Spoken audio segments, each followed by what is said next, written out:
ಇಡೀ ಪ್ರಕರಣದಲ್ಲಿ ಯಾರ್ಯಾರಿದ್ದಾರೆ ಅವರೆಲ್ಲರಿಗೂ ಕೂಡ ಈಗ ಡಬ ಶುರುವಾಗಿದೆ. ಚಿನ್ನಯ್ಯ ಅರೆಸ್ಟ್ ಆಗಿದೆ. ಈಗ ಸುಜಾತಾಗೆ ಹೆಚ್ಚಾಗಿದೆ ಎದೆ ಬಡಿತ. ಸುಜಾತಾ ದೂರನ್ನ ಗಂಭೀರವಾಗಿ ಪರಿಗಣಿಸಿದ್ದಾರೆ ಎಸ್ಐಟಿ ಅಧಿಕಾರಿಗಳು. ಸುಜಾತಾ ಭಟ್ನ ಟೈಮ್ ಲೈನ್ ತಯಾರಿಸಿದ ಎಸ್ಐಟಿ. ವಿಚಾರಣೆಗೂ ಮುನ್ನ ಲಾಕ್ ಮಾಡಲು ಎಸ್ಐಟಿ ಪ್ಲಾನ್. 40 ವರ್ಷಗಳ ಟೈಮ್ ಲೈನ್ ಸಿದ್ಧಪಡಿಸಿದ್ದಾರಂತೆ. 1985ರಿಂದ ಇಲ್ಲಿಯವರೆಗಿನ ಪೂರ್ವಾಪರ ಕೆದಕಿದ್ದಾರೆ. ಉಡುಪಿ, ಬೆಂಗಳೂರು, ಶಿವಮೊಗ್ಗದ ಹಿಸ್ಟರಿ ಟ್ರ್ಯಾಕ್ ಮಾಡಿದ್ದಾರೆ ಅಂತ ನೋಡಿ. ಇಡೀ ಪ್ರಕರಣಕ್ಕೆ ಸಂಬಂಧಪಟ್ಟಂತೆ ಧರ್ಮಸ್ಥಳ ಕೇಸಲ್ಲಿ ಒಂದಿಷ್ಟು ಗೊಂದಲದ ಗೂಡಾಗಿರೋದು, ಕ್ಷಣಕ್ಕೂ ಕೂಡ ತಿರುವನ್ನು ಪಡೆದುಕೊಳ್ತಾ ಇರುವಂಥ ಪ್ರಕರಣ ಅನನ್ಯ ಭಟ್ ನಾಪತ್ತೆ ಪ್ರಕರಣ. ಕಾರಣ ಸುಜಾತಾ ಭಟ್ ಅವರು. ಹೌದು, ಸುಜಾತಾ ಭಟ್ ಅವರು ಬಂದರು, ನನ್ನ ಮಗಳು ನಾಪತ್ತೆಯಾಗಿದ್ದಾಳೆ, ಕೊಲೆಯಾಗಿದ್ದಾಳೆ, ಅವಳ ಅಸ್ಥಿಯನ್ನಾದರೂ ಹುಡುಕಿ ಕೊಡಿ ಅಂತ ಹೇಳಿ ಕಂಪ್ಲೇಂಟ್ ಮಾಡಿದ್ಲು.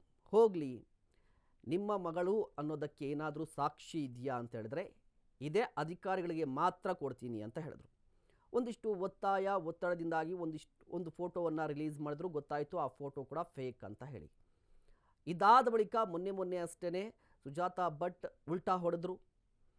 ಇಲ್ಲ, ಮಹೇಶ್ ತಿಮ್ಮರೋಡಿನೇ ಈ ರೀತಿಯಾಗಿ ಹೇಳಿಕೆಯನ್ನು ಕೊಡಿಸಿದ್ದಾರೆ, ಆಸ್ತಿ ವಿಚಾರಕ್ಕೆ ಸಂಬಂಧಪಟ್ಟಂತೆ ನಾನು ಸುಳ್ಳು ಹೇಳಿದ್ದೀನಿ ಅಂತ ಹೇಳಿದ್ರು.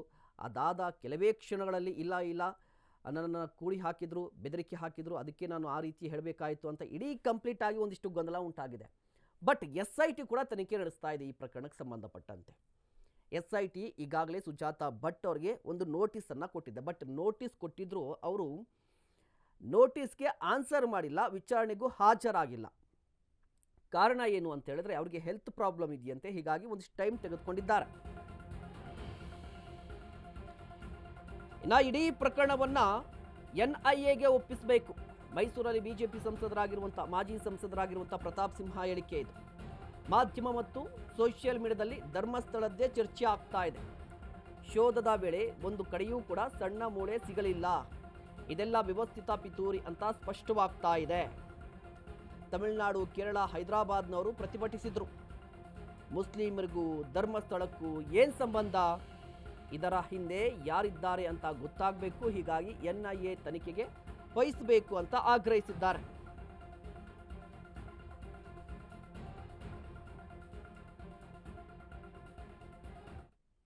ಕೂಡ ಧರ್ಮಸ್ಥಳದ ಚರ್ಚೆ ಆಗ್ತಿದೆ.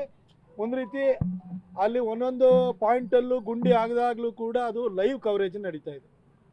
ಆದರೆ ಒಂದು ಕಡೆನೂ ಕೂಡ ತಲೆಬುಡೆ ಬಿಡಿ ಸಣ್ಣ ಮೂಳೆನೂ ಸಿಗಲಿಲ್ಲ. ಆದರೆ ಈಗ ಹೊರಬರ್ತಿರುವಂತಹ ಸತ್ಯ ಸಂಗತಿ ಏನಂತಂದರೆ, ಇದೆಲ್ಲ ಒಂದು ವ್ಯವಸ್ಥಿತವಾದಂಥ ಪಿತೂರಿ, ಧರ್ಮಸ್ಥಳದ ಹೆಸರಿಗೆ ಕಳಂಕವನ್ನು ಅಂಟಿಸುವಂತಹ ಒಂದು ದೊಡ್ಡ ಕಾನ್ಸ್ಪಿರಸಿ ಅನ್ನೋದು ಸ್ಪಷ್ಟವಾಗ್ತಾ ಇದೆ.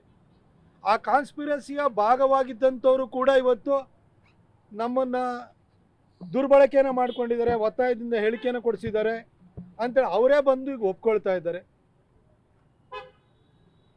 ಈ ಹಿನ್ನೆಲೆಯಲ್ಲಿ ಮತ್ತು ಇದಕ್ಕೆ ತಮಿಳುನಾಡು ಕೂಡ ಲಿಂಕ್ ಆಗಿರೋದ್ರಿಂದ ಕೇರಳದಲ್ಲಿರುವಂತಹ ಕಮ್ಯುನಿಸ್ಟ್ ಪಾರ್ಟಿಯವರು ಕೂಡ ರಾಜ್ಯಸಭೆಯಲ್ಲಿರುವಂತಹ ಅವರ ಸದಸ್ಯ ಬಹುಶಃ ಸಂತೋಷ್ ಕುಮಾರ್ ಇರಬೇಕು, ಅವರು ಲೆಟರ್ನ ಬರೆದಿದ್ರು ಹೋಮ್ ಮಿನಿಸ್ಟ್ರಿಗೆ.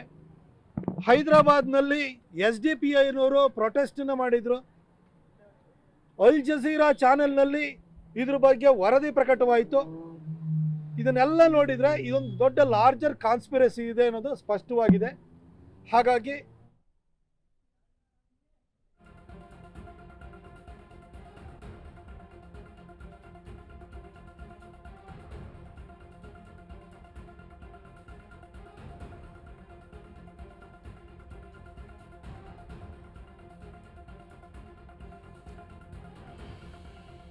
ಇನ್ನು ಇದೇ ವಿಚಾರಕ್ಕೆ ಸಂಬಂಧಪಟ್ಟಂತೆ ಮಾಜಿ ಸಚಿವರಾಗಿರುವಂತಹ ಸಾರಾ ಮಹೇಶ್ ಕೂಡ ರಿಯಾಕ್ಟ್ ಮಾಡಿದ್ದಾರೆ.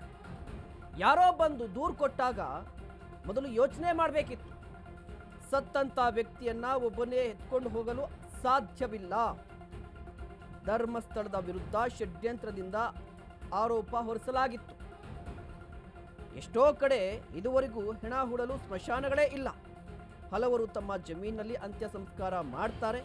ದೂರುದಾರನನ್ನ SIT ಅರೆಸ್ಟ್ ಮಾಡಿದೆ, ತನಿಖೆ ಆಗಬೇಕು ಅಂತ ಒತ್ತಾಯಿಸಿದ್ದಾರೆ. ಏನೋ ಮುಖ್ಯಮಂತ್ರಿಗಳು ಅದೇನೋ ಒಂದು SIT ಅಂತ ಅದು ನಮಗೆ ಗೊತ್ತಾಯ್ತಾ ಇಲ್ಲ.